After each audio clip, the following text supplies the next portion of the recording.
welcome back to another episode of Very Selfish Women. I'm Lisa Russell. I'm your host for today, and this is Alana Sukit and Sierra Gertzen, and we are a team of three, and we coach women how to self-care their way to self-love and self-respect and all of those good things. So today we want to talk about, this is a really big one.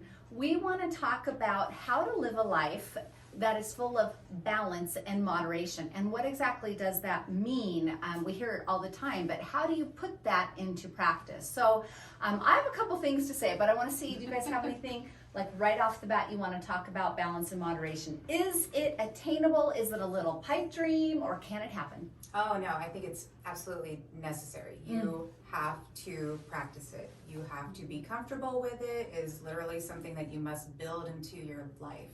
Because just going back onto our last video, it's not perfection, and to try to even attain that it's just not going to happen. Even like there's times when people get started and they're like, okay, well for the first month or 3 months, I'm not going to cheat at all, and it's like,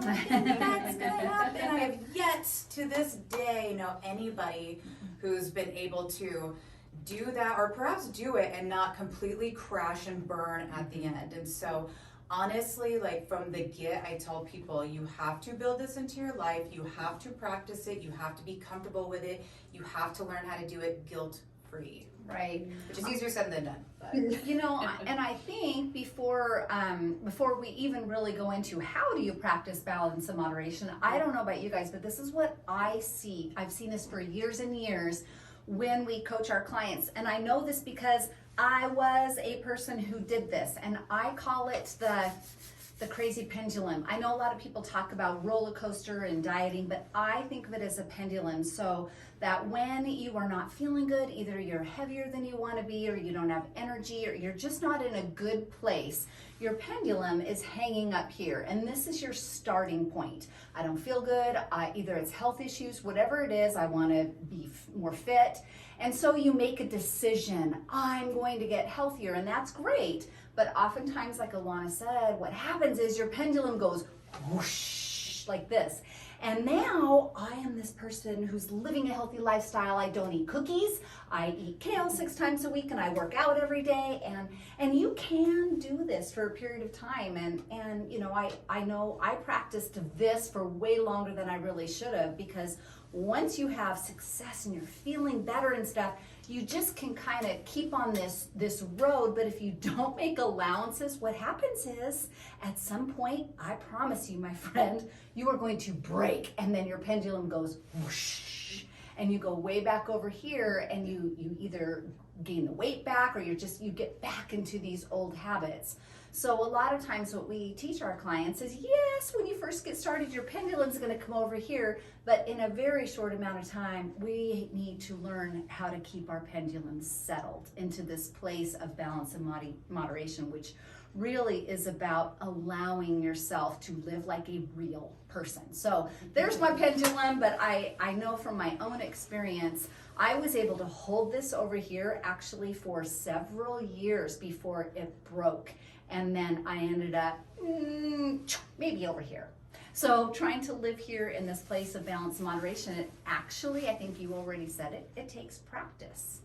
It's something that we have to work on all the time. And I'd say, like, I guess not even, one of the things that I think about with like moderation is, purposefully treating yourself and stuff, but also realizing that the way you eat every day is going to look different between every person, and that it's not going to be, the Instagram fridge of, just fruits and veggies and all of those things. Like being able to realize that, grilled cheese and tomato soup is not a bad food, and, things of that nature. I work with a lot of women of just, knowing that normal food and things that you make and probably think is not maybe the healthiest thing, that it's still a good food. If it fits within your life and you feel good about it and you eat it and you feel well, then that's, that is your life, and you want to build a way of eating that is normal to you, that you can sustain long term, because if not, then you're not going to do it. So not even being able to practice, well, okay, this is, I eat timely, I eat my vegetables, I eat within my, calories that I need for my, my body and all of that. And then I've got, a couple days where I get to treat myself and not cheat. I always hate that word. It's not cheating. Right. This is your plan. This is built into your plan. And to, not only be comfortable with that, but also, a BLT. There's so many funny things that women really get hung up on that is just normal. And I'm like, okay, you had it for lunch, you checked all of the boxes, so where's our issue? And so I think, even just day to day, what food looks like, being able to be comfortable with that. And again, eating the way that you like, and not just all of a sudden eating salads every day at lunch. And then you hate salads, or you hate hummus and vegetables. Because enough is enough. Yeah, you can't do it anymore. Right. Yeah, I think a lot of the times we do such ultimatums when it comes to nutrition and fitness and just your overall life. I feel like we are way over here or way over here, and it just isn't possible, and that's not how your life should be. And like Alana was talking about, treat yourself. You should enjoy your food. You should enjoy the things you're doing. Same with exercise. You should enjoy it. You do not have to go crazy. You can, when we were talking about this earlier, you can do, even your hobbies and your activities you do during the week, whether snowshoeing, cross-country skiing, it's winter sports time, or in the summer, if you go fishing on the boat, you're still being active. Even though you're sitting on a boat, you're still out getting sunshine.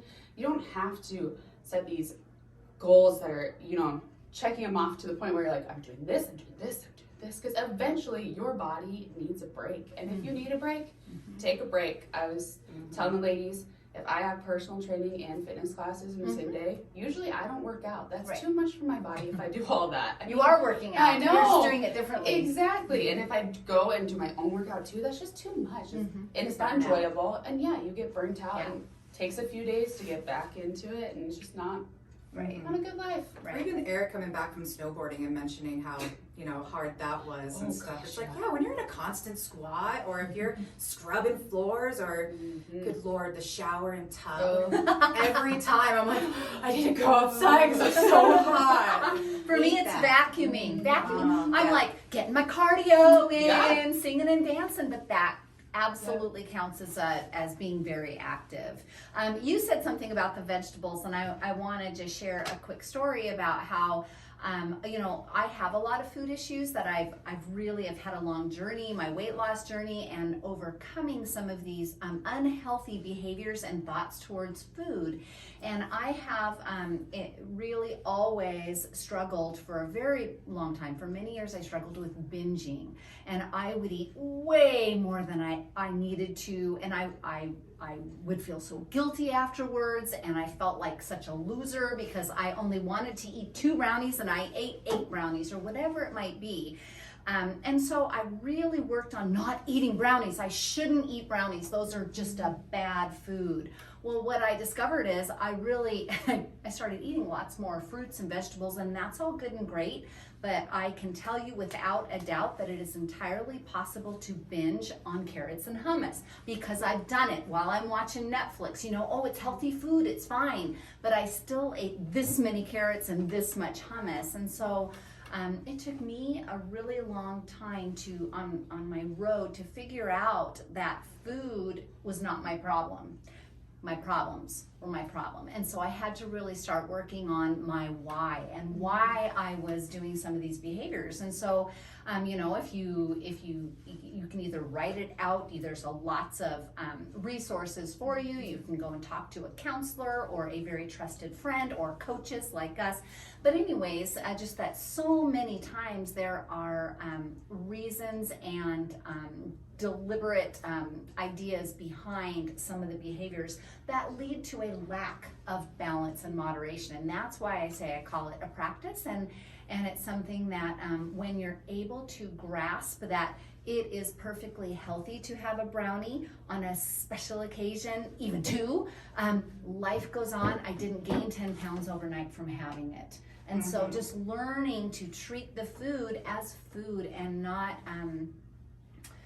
love and behaviors and filling all my empty places. And so it is a road, and balance and moderation is absolutely attainable, but it's not going to happen overnight. You know, you have to work towards it, and a lot of times you have to work through things to get there. And you know, like I always tell people, like, plan something. Like, I always have like this little like running list in my head of like places I want to eat or what it is, or treats and things like that, so that honestly when you do that and you have something to look forward to and you're not completely depriving yourself, you're able to stay on it during, you know, your good days where you're, okay, I'm on it. You're obviously on a mission. You're purposefully doing this. You're mindfully doing this. But then, you know, like whether it's Saturday or Sunday and you go and have coffee with your friends and I'm going to get that cinnamon scone. I'm going to love it. I'm going to enjoy it. And then that craving's gone. And really going to the craving, I think people like to sometimes eat around it, where they'll eat dinky things, like they'll find chocolate chips in the cupboard and eat that and just a little bit, and you know, really withhold themselves, when if you just go to the source, Eat the Big Mac, enjoy it, get a crumble cookie that you've been wanting, and then it's not like it turns into an everyday, every week occurrence. You went to the source, you fulfilled it, that is gone and done. Move on. And then you can, okay, I did it, got it out of my system, good, until the next time that you're planning something, you know. And again, that takes practice, and you know, whether it's sweets or it's beer and chicken wings and enjoying it, you know, all of those kind of things. But in general, also knowing yourself enough that like I can't have many things on hand, like I can't have a surplus of scones in my house because I don't have that much self-control, and it's just like normal, natural things. And to know myself, and it's like, no, I go and I buy one, I eat the one, and it is gone, and life goes on, you know, and not kind of having that guilt that follows you from there, because we've all got our things, you know, and to completely avoid it. I mean, I don't know, what's something that you've kind of told yourself you couldn't have for any period of time, maybe, whether it was like a challenge or chips? Yeah, I was gonna say, I really try not to eat chips because I just know, but I will say, so if we're at a restaurant, I will not eat all the chips. Like I will just like have my chips and be happy, but at home, I will literally eat that whole bag. Yes. Because I just love them. Right. And once you get going, it's really hard. It's just mindless eating. Yes. And I know the rule: when you have a big bag of barbecue chips, you take a handful, you put it in a little bowl, and you go and you eat. No. And it's me and the whole bag of Netflix. And then I go back for another bowl, so it... Right, and I think it's important that people understand that we do this for a living, and there are parameters we put in our lives. I don't keep, many of our friends know, I don't keep barbecue chips in my house all the time. I can't stay out of them. They literally call my name. And so I remember here a few months ago, here at the studio, I opened up my locker and there was a little bag of barbecue chips that my friend left for me. Like, have a treat, Lisa, enjoy it. Yep.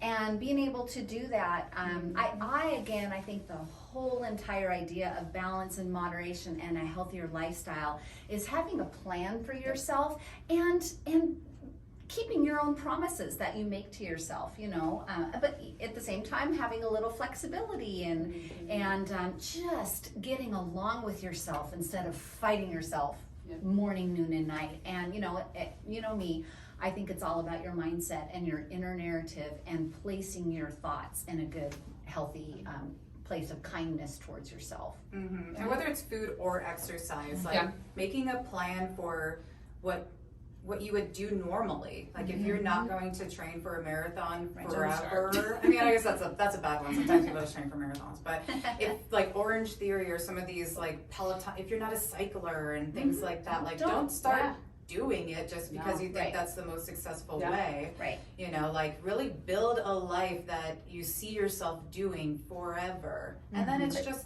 life.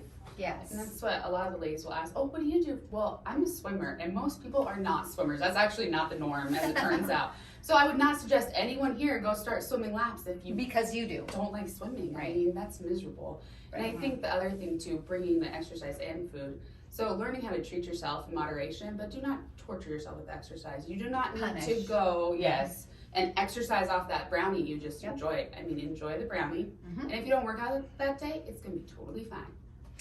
I lived in a place for several years when I first was at my goal weight, and I was very structured and I was being very good before I really learned to keep my pendulum here. My pendulum was up here, and I would literally calculate how many calories this treat was and then go straight to my treadmill or go straight out for a run. And I will tell you, at the time, I really thought I was being healthy by, you know what, if you're going to eat a goodie, you have to work it off. Well, I realize now, it took me a long time on my road to figure out that actually that's not healthy. What's healthy is having a brownie and being okay with it. Now, if I happen to go and I exercise afterwards, but it's that mindset of punishing yourself that we're really trying to, you know, get away from, and doing good things for yourself. Yeah, and I think sometimes if it's like happenstance, I tell people, I'm like, if it makes you feel better that after you indulged, you went for a walk or whatever it is, like, that's cool. Or I tell people, like, if you, I don't know, went and had like the loaded waffles for breakfast and you feel better, like having, you know, maybe just a salad for lunch, not a chintzy one, but more vegetables, something that you feel good about. I think literally having that balance of like, okay, that didn't really like mentally indulge me, so okay, I feel better if I make better choices in general throughout the rest of the day, and not throwing the entire day away. That's the other thing. It's like, just because it starts out rough doesn't mean things just got to go down and crash and burn. You can, you know, continue your metabolism. It's gonna take care of you. That is why you eat and you build it up, you know. And so if you are eating normal and taking care of yourself, like, it will take care of you. One of my favorite stories that I tell people that just aren't very confident in what, you know, having treats and things is, I had a gal that would get a Blizzard, like my favorite Reese Peanut Butter Cup Blizzard, every week, and she would lose every week. But that was her treat. She didn't get one every day. No. And she got it every once in a while. It's funny because I just got back from a weekend. I'm spending a weekend with my mom and my sister, and we were going out to dinner, and my mom did the age-old thing. Well, I'm gonna skip lunch because we're gonna go out to dinner tonight. I'm like, Mom, how many times do I have to tell you? Do not do that.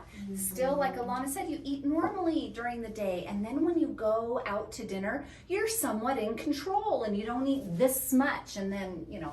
So really normalizing eating throughout the day. It's true. Yeah. Eating what you enjoy. I believe firmly, I don't eat things that I don't like, and I don't think that that we should include that in our realm. Now, trying new things. I tried eggplant not very long ago. Not really my jam, but I used to say I hated Brussels sprouts, and I've been liking those. So, you know, trying new things, but you don't have to eat foods that you don't like, because if you do, that's a diet, and that's what we're trying to avoid.